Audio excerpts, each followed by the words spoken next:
Hello, guys, and welcome to another video. And today I'm joined by Arjun. Hi, Arjun. Thank you for joining us. Hey Varun. And we'll be discussing in my first basketball related video, we'll be discussing the evolutions of the point guard and the big men, or the center, or the five, what do you want to call it, in the NBA over the past 20, 30 years. Starting with the point guard. Point guard, probably since the early ages, has been known as a pass first player, orchestrate the offense, don't take that many shots, set up the teammates, pick and roll. Classic examples being Magic Johnson, John Stockton, Isaiah Thomas in that golden 80s, 19s period. But now that's changed a lot, right? There are a lot. Sometimes the best shooter in your team can be your point guard. Like example, the Warriors with Stephen Curry, Damian Lillard, so many. Trey Young for the Atlanta Hawks. What are your thoughts on this evolution for the point guard? Do you like it? And yeah. All right, so I'll get to whether I like it or not later on. Yeah. But two things that I think most people don't appreciate about this is just how recent it is. Up till like 2010, I don't think this was the case at all. Yeah. And the second thing is Curry would be the best shooter on any team he goes on. But I think it's surprising just how many teams have their primary shooter as the point guard nowadays. So when I think about the top three PGs in the game right now, I'd say probably Steph Curry, Dame Lillard, and I mean LeBron is not a PG, but I mean he plays that. Someone like Kyrie Irving, all of these players, James Harden. And the one thing they have in common is that while they do a fair bit of playmaking, it's mainly that they're extremely good spot-up shooters. So that's one thing.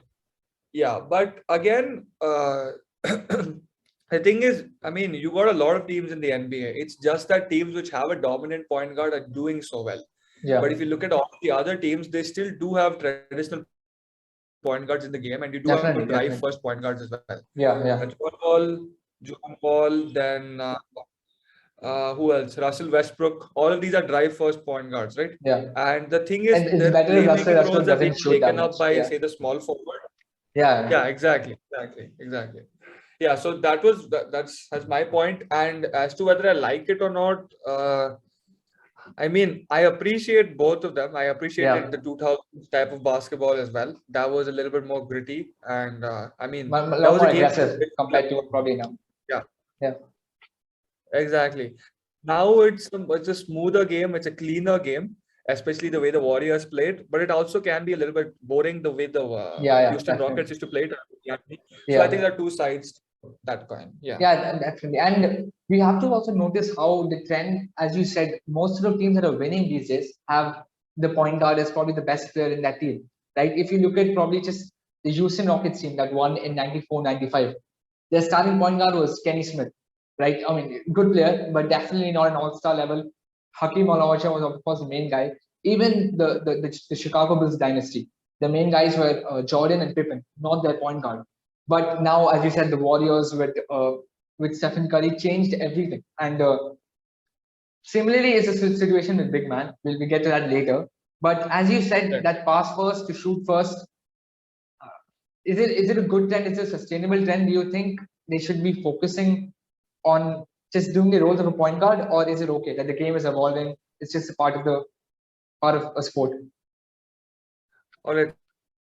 So the way you're comparing the decades. Yeah. So like in fact, you asked me who would be the best point guard of all time. If you'd asked me that question 10 years ago, I would have said obviously someone like Stockton or Thompson or Cade, depending upon Magic Johnson. Like.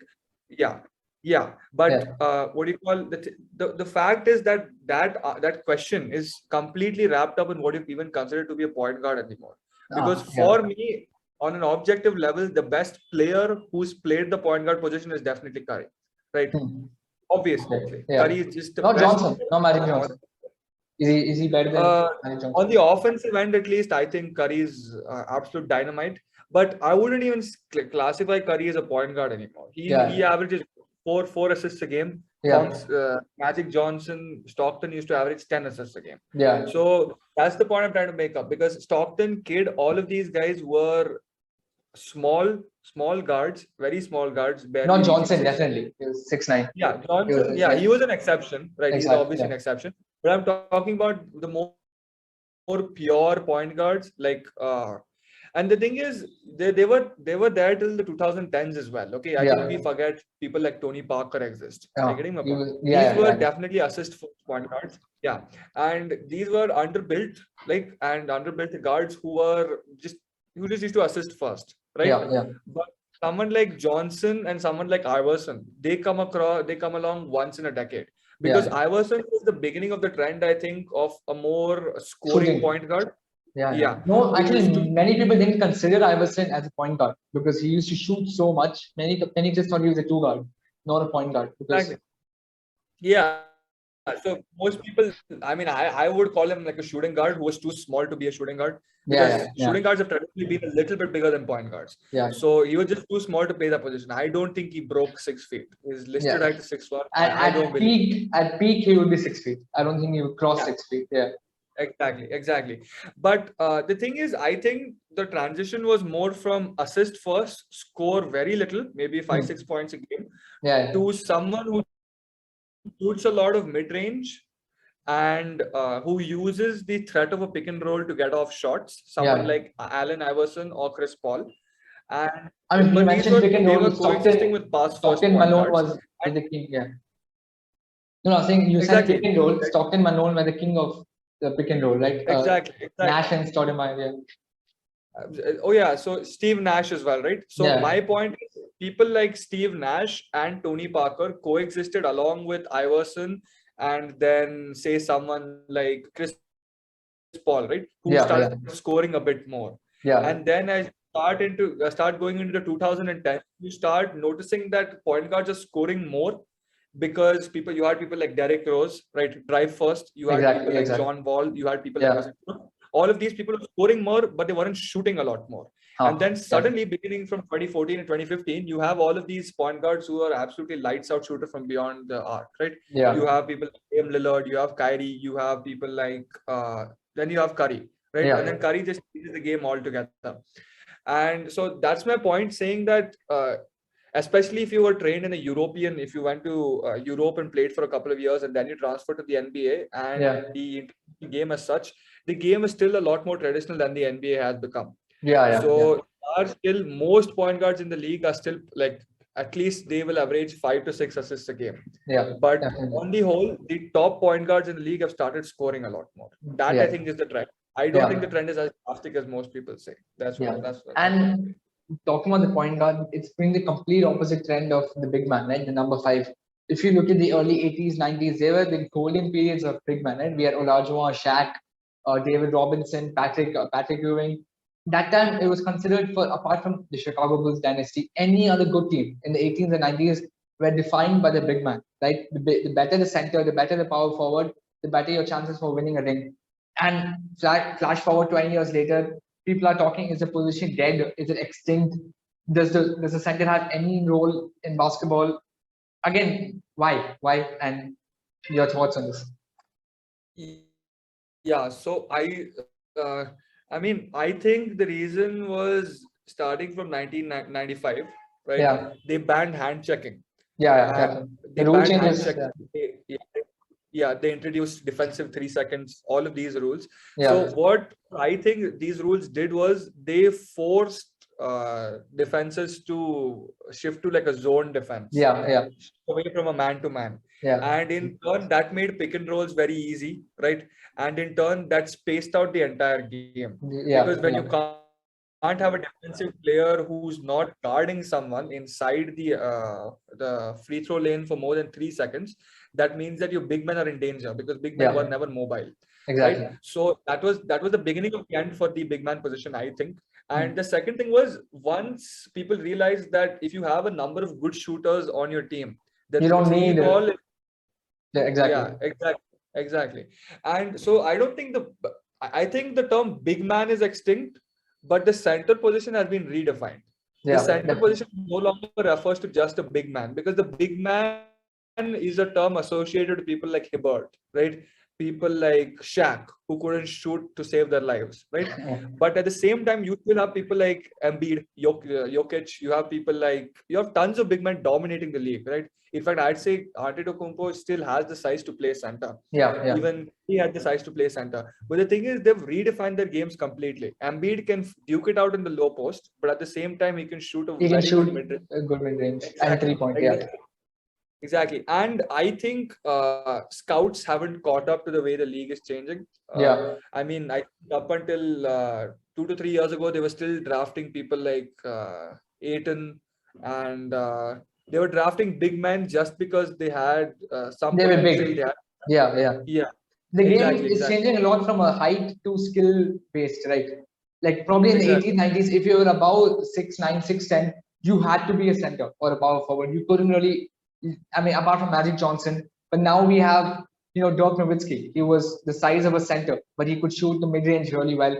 Kevin Durant, he was 7 feet, but he's good handles, good shooting, of course. So it's gone from a height basis to a skill basis. Like whatever you're best at. Exactly. And yeah, go on. And talking about the center, I mean, it's kind of shocking to know, apart from Jokic last year, the last center to win the MVP was Shaq in 2000. No center has won the MVP since then. That's probably one of the reasons why they say is the center position really important anymore. Analytics, we'll talk about analytics, their role later. But what a lot of old timers hate about centers today is the fact that the low post is not being used at all, right? Why is that good? I mean, analytics say that is the most inefficient move. What you can do from a position, going to the low post and doing your work there, it's considered the most inefficient move. It's not being done anymore. Is that good? Should they bring back those moves again, or is it okay? All right. So the thing is, math says one thing, and the human aesthetic sense says one thing, right? Exactly. So it's a lot of fun watching two centers played out in the low post. But I think most kids today, you have to look at what the trends that these youngsters are catching on. I don't think you find it particularly exciting to watch a low post battle, precisely because there aren't too many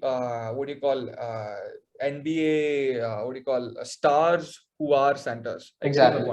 So that's the thing, and I understand what the old timers are saying. Okay, it's obviously a lot of fun watching two players in the low post, but at the same time, the thing is the shot is inefficient for a reason, right? The reason is even the mid range is extremely inefficient because it's giving you only 2 points and it's probably contested, right? But the thing is, you have a center to back you up on rebound.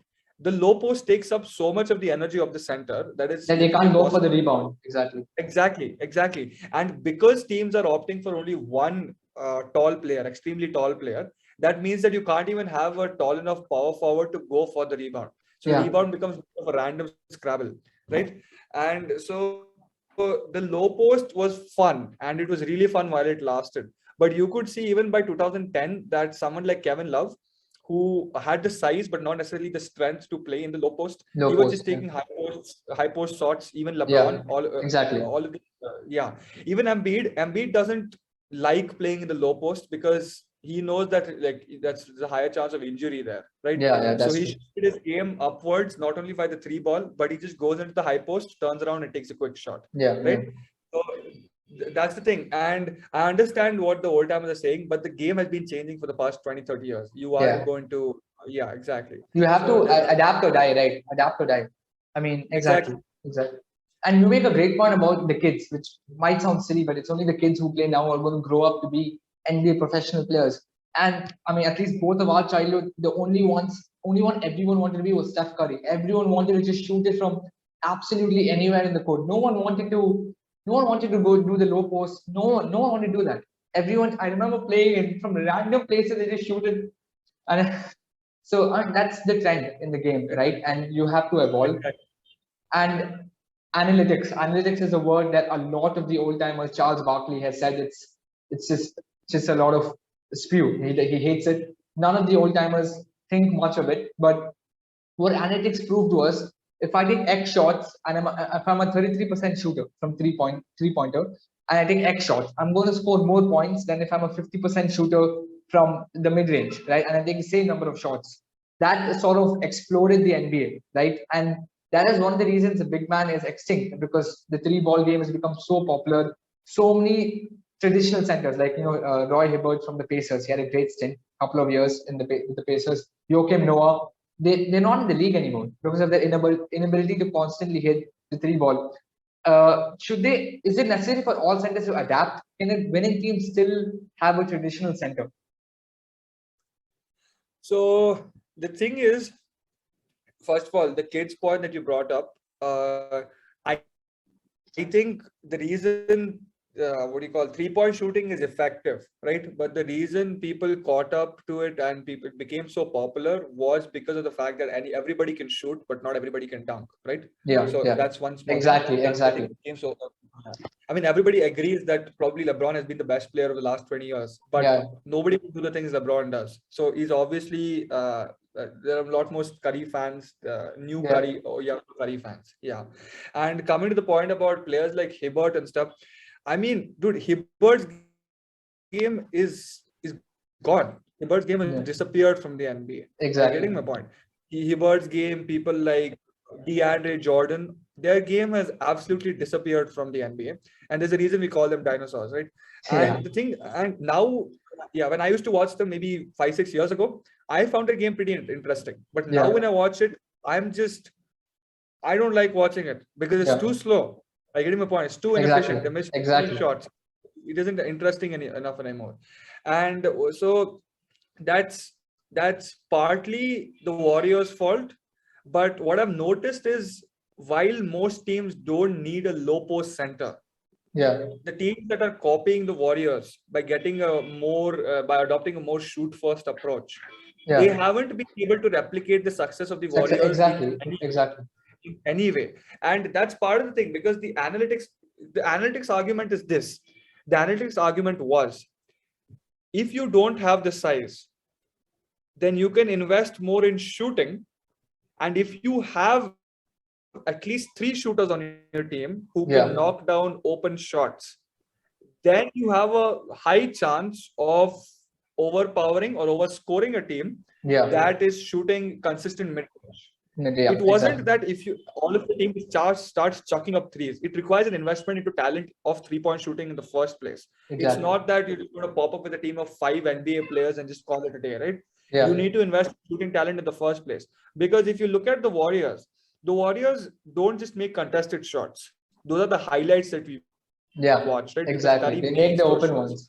Most of the time, the Warriors are reaching they make the good shots. And that's because they have 2 extremely good facilitators on the team. You have Draymond Green and you have Steph Curry. Why do people say that Draymond is the key to the team? It's because Thompson is a good player, but he would have never been an all-star if they didn't have Green. Thompson is a spot-up shooter. Exactly. So my point is, Kyle Korver was probably the best shooter in the NBA from 2000 to 2010. Spot-up shooter. But he didn't reach the peak of his ability until he had someone like LeBron to facilitate him shooting. You're getting my point? Yes. And even with the Hawks, he wasn't as good as he could have. But same way, if you put Thompson on a team that doesn't have a good facilitator, he's going to be trash. Why? Because Thompson can't create his own shot. Exactly. So you should invest in mobile big men. That's the point I'm trying to make. You should invest in big men who can shoot the mid-range pretty well. Don't have to be necessarily incredible 3-point shooters, but should be able to knock down the open shot. But most importantly, they have to be mobile. We don't want dinosaurs anymore. You're getting my point. That's what Hibbert was towards the end of his career. So my view is a little bit more nuanced on the topic, but obviously you can disagree. And you made a great point about the Warriors, because I remember in the 18-19 season, there were 7 teams that took more 3-point shots than the Warriors. But it's the Warriors that made it to the conference finals. Of course, they had an injury and they lost. But the point is, just replicating what Warriors have will not work, because what they have are 3 of the greatest offensive players. In Thompson, Durant and Curry. Just copying the model won't work. You need to execute it accordingly. Right? Houston Rockets, in that the 18-19 only 17-18, they missed some 27 3-pointers, right? And they bottled it that time. They didn't win, because who is the one taking the 3-pointer, right? That's the one that makes a difference as well. And going small, right? Small ball is very popular these days. Talking about the small ball teams, the great Steve Nash and Amaris Stoudemire, D'Antoni teams that made the playoffs. They probably started small ball. Is small ball the future, according to you? I definitely think so, because with the amount of skill you have in the league right now, the big simply can't compete. And that's because over the last 20 years, there's been a lot of money invested into actually training these players to get faster and quicker, especially undersized guard. Because the thing is, centers are injury prone, right? They're not as they're not going to play as consistently as your guards are. So what coaches at the college level and even at the high school level have done is that they've invested in speed and stamina rather than height over time. So I don't think there's any way of reversing the trend. But again, I say for an individual player, it's more important to have a fulcrum than it is to have something like. My point is, you aren't building a fantasy team, right? If you have a fulcrum, you have LeBron, then you need to suit your needs according to that. So if you have someone like Kevin Durant or Kyrie Irving, right? Two of the best players in the league right now. But I think what people ignore is that both of these players take most of their shots in the mid-range. They aren't exactly lights out 3-point shooters. Obviously, KD is a very good 3-point shooter, but that doesn't mean the volume of shots he's taking is primarily in the 3-point range. Why? Because both of these players know when to shoot. So what you need, the mid-range is exactly. So if you have at least one player or one or two players, two to three players who have good decision making and who knock down consistent shots, that's always going to overpower a team which just has good 3-point shooters. That's my point. Because so Curry did an interview recently and they asked him, there was a comment saying that the Warriors have a really smooth game. They have a free-flowing game. And Curry's point was, not every team can play like that. You need a lot of high IQ players on the court to do that. And Green, Thompson, and Curry have very incredible ball IQ. Exactly. And the Lakers, you got LeBron, who's really smart, but the rest of them are just sitting ducks. Right? So that's my point. You need people who know when to take shots. And if you players know when to take shots, then I think you can incorporate a lot of mid-range into your game as well. You can incorporate a lot of three ball in your game as well as finishing. So that's the point I was trying to make. And I completely agree. And talking about what we mentioned before, analytics is probably the new wave in the NBA. I remember Rick Carlisle, the former coach of Dallas Mavericks. There were so many questions. Why is Porzingis not posting up more? And he was saying, I'm sorry, the analytics team has told me it's just not an efficient move. We know he can do better in the 3-point line. It's not an efficient move to post up. Do you think analytics has been taken too seriously? Have we exceeded the line? Should we just, should we stick to normal basketball, which worked for so many years, or are we using the data too much? All right. So the thing is, from the coach's perspective, a basketball game has always been a game of chess. Right? Not checkers. Because you have a bunch of pieces moving in a bunch of patterns. You need to figure out when to move what piece. Right? So it's always been chess. And you have this argument in chess as well. Are we taking chess engines too seriously? But at the same time, you still measure how good the current champion is by how many of his moves match the best AI chess engine in the world. Right? So the thing is, Carlsen is coming up, so the world chess champion, he's coming up with moves that the chess engine takes like tremendous amount of computing power to process, right? But he's doing it with this thing by using creativity. So my point against analytics is that it's reducing the game to mathematics, and while it's going to give you results in the short term, it's going to destroy the entertainment value of the game in the long term. So that's my argument against analytics. But I see a lot of old timers. Every time a team that plays a little bit more traditional, right, like Philadelphia, every time they beat the Warriors, they're saying that, oh, look where analytics got you, or look where more complicated game got you. You should play something that's more old school. That's something out of the movie, man. You're not going to be able to compete against analytics, because math is math. Math is always right. So but at the same time, I think the analytics could have pushed the game in a different direction as well.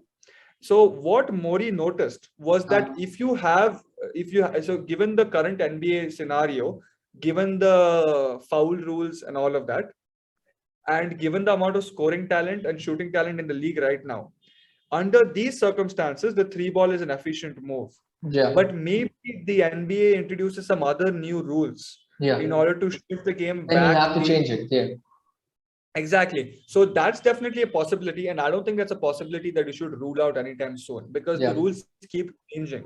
Are you getting my point? The reason I don't think they'll do this is because Curry jerseys are selling like hotcakes, and the NBA surely doesn't want to interfere with that revenue. Exactly.